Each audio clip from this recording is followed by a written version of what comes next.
சமூக சேவரா இந்திய அரசியல் பற்றி உங்க கருத்து என்ன? இன்றைய இந்தியா எப்படி இருக்குதுன்னு சொல்றேன். அரசியல்ல இது பக்கா பிளானிங்கோட இன்றைய ஆட்சி நடந்துட்டு இருக்குது. தொலைநோக்கு பார்வைன்னு சொல்லுவாங்க இல்லையா? ஆரம்ப காலகட்டத்தில் இந்தியாவுக்குள்ளார ஊடுருவி வந்தாங்க ஆரியர்கள். ஒரு மத போர்வையை இந்தியர்களுக்கு போட்டுனாங்க. இந்து இந்து இந்து. அதனால அவங்க நிறைய பணம் சம்பாதிக்க ஆரம்பிச்சாங்க. அதை வச்சு ஒரு மன்னர்கள் ஆட்சியில் பார்த்தீங்கன்னா, மன்னர்கள் காலத்தில் உள்ள அரண்மனைகள் எல்லாம் இருக்கு இல்லையா?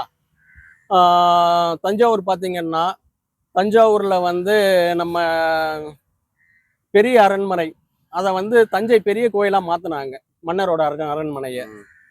காஞ்சிபுரத்தில் வரதராஜர்னு ஒரு மன்னரோட அரண்மனையை வரதராஜ பெருமாள்னு பெருமாள் பெருமாள் பெருமாள்னு சேர்த்துக்கிட்டாங்க. நடராஜர்னு சிதம்பரத்தில் ஒரு அரண்மனையை நடராஜ பெருமாள்னு ஒரு அரண்மனையாக கொண்டு வந்தாங்க. பெருமாள் பெருமாள்னு கொண்டு பெருமளவு மாலை சம்பாதிக்கிறாங்க. அட்டாச்மெண்ட் பண்ணி சம்பாதிச்சுட்டு அப்படி சம்பாதிச்சு பத்துலன்னு சொல்லி பார்த்துட்டு இன்னைக்கு அவங்க சமூகமா ஒரு ஜாதியா உருவாக்கி அந்த காலத்துல இருந்து இந்த காலம் வரையிலும் பல ஜாதிகளை உருவாக்கி அந்த ஜாதிகள்லாம் கீழ்த்தரமா வச்சுட்டு இவங்க மட்டும் மேல் ஜாதி உயர்ந்த ஜாதின்னு தங்களை வளர்த்துக்கிட்டு இன்னைக்கு ஆட்சியை தக்க வச்சு பிடிச்சிட்டாங்க. மன்னர்களோட அரண்மனைகளை அப்படி பிடிச்சாங்களா? அன்னைக்கு மன்னர்களோட சொத்துக்கள் எல்லாம், மன்னர்கள் சொத்தெல்லாம் இவங்க சொத்து, கோவில் சொத்து, பெருமாள் சொத்துன்னு பெருமாளா ஆக்கி அந்த சொத்தெல்லாம் இவங்க வித்து முடிச்சு தீர்த்து முடிச்சுட்டாங்க. இன்னைக்கு டோட்டலா இந்தியாவை மொத்தமா ரொம்ப ஒரு தரமட்டமா ஆக்கி கொண்டு வந்துட்டாங்க. கொண்டு வந்தது மட்டும் இல்லாம பெருமாள் பெருமாள் பெருமாள் பெருமளவு மாள்னு வாங்கி இன்னைக்கு ஜிஎஸ்டியை பெருமளவு மாலா வாங்கி இந்தியர்களோட மொத்த பொருளாதாரத்தையும் ஸ்டாப் போட்டு உறிஞ்சி முடிச்சுட்டாங்க. வேற என்ன கேட்குறீங்க? ஓகே, அவங்க எப்படி வந்தாங்க? ஆரம்ப காலகட்டத்தில் வரலாறு, உங்க வரலாறே சொல்லுது. இந்தியர்களோட வரலாறு கைபர் கணவாய் வழியா ஊடுருவி வந்தாங்க. வழியில உள்ள கால்நடைகள்லாம் திருடி கொண்டு மாடு ஆடு எல்லாம் மேய்க்கிறவங்க மாதிரி இங்க வந்துட்டு மன்னர்களோட அரண்மனையில ஒரு மாதிரியா ஊடுருவினாங்க. ஓகே, நான் பிஜேபி பற்றி உங்க கருத்து என்ன? பிஜேபி அவங்களோட தான். பிஜேபி ஆர்எஸ்எஸ் இயக்கத்தை இந்தியா சுதந்திரத்துக்கு முன்னாடி ஆரம்பிச்சு எப்படியாவது நாட்டை கைப்பற்றணும் அப்படின்னு சொல்லிட்டு இந்தியாவை கைப்பற்றுறதுக்காக தொடர்ந்து நல்லவர்களெல்லாம் கொலை பண்ணாங்க. நான் பொதுவாக காந்தி எடுத்துக்கிட்டீங்கன்னா ஒரு நல்லவர். அவர் நம்ம நாட்டுக்கு சுதந்திரம் வாங்கி கொடுத்தாருன்னு அவரை ஃபர்ஸ்ட் காலி பண்ணாங்க. இப்ப காந்திலாம் யாருன்னு பாத்தீங்கன்னா எல்லாருமே இவங்க மதத்தை உருவாக்கி மதத்துல இவங்க மட்டும்தான் இந்து, மற்றவங்க எல்லாம் யாருமே இந்து கிடையாது, மதசார்பற்றவர்கள்னு சொல்றாங்க. ஏன்னா அதை இந்து மதத்தை உருவாக்கி அந்த மத போர்வையில பூணூல போட்டுக்கிட்டு நாங்க மட்டும்தான் இந்து, எங்களை மட்டும்தான் வழிபடணும், நாங்க மட்டும்தான் கடவுளை வழிபடுவோம்னு சொல்லிட்டு மன்னர்களோட இடத்துல அவங்களோட கருவறையில போயிட்டு அதாவது அவங்க தூங்குற இடத்துல போயிட்டு ஒவ்வொரு சிலையை உருவாக்கி வச்சுட்டாங்க. அந்த மன்னரோட பேருக்கு பின்னாடி பெருமாள் பெருமாள்னு வச்சு ஒவ்வொரு சிலையா வச்சுட்டு மன்னர்களோட சொத்தை முழுக்க ஆட்டையை போட்டுட்டு இன்னைக்கு பாத்தீங்கன்னா நாளடைவுல படிப்படியா அந்த கோவில்கள் எல்லாத்தையுமே அது கோவில்னு மாத்தி அந்த கோவில்ல கரையான் புத்துக்குள்ள பாம்பு போய் குடி இருக்குது பாத்தீங்கல்ல.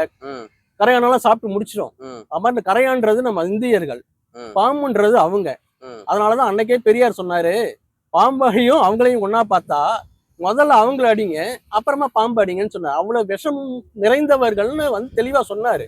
அவர் மட்டும் சொல்லல, நார்த் சைட்ல இருந்து நிறைய பேர் சொல்லியிருக்காங்க. சொல்லி நிறைய நம்ம இந்தியர்கள்லாம் அழிக்கிறதே அவங்க தான். இன்னைக்கு இந்தியாவை மதசார்பற்ற நாடு அப்படின்னு உருவாக்குறதுக்கு காரணமே அவங்க தான். ஏன்னா இந்தியாவில் இவங்க மட்டும்தான் இந்து மதத்துல பூணூல் போட்டுக்கிட்டு மதமா இருக்கிறாங்க.